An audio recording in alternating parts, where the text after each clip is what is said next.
Vehicles were stolen from the showroom floor during a break-in at a Middleton car dealership Sunday morning. The general sales manager says he called Middleton police. They were there within minutes to investigate. Police say the break-in happened just after 2 a.m. Sunday there at Shep Motors.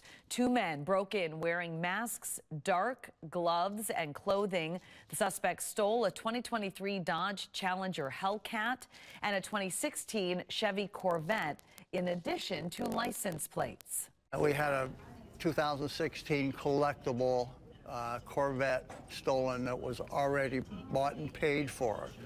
So the owner, out-of-state owner, thought he bought his dream car, a very rare car. He paid for it. We had to refund his money. He was disappointed. We're disappointed.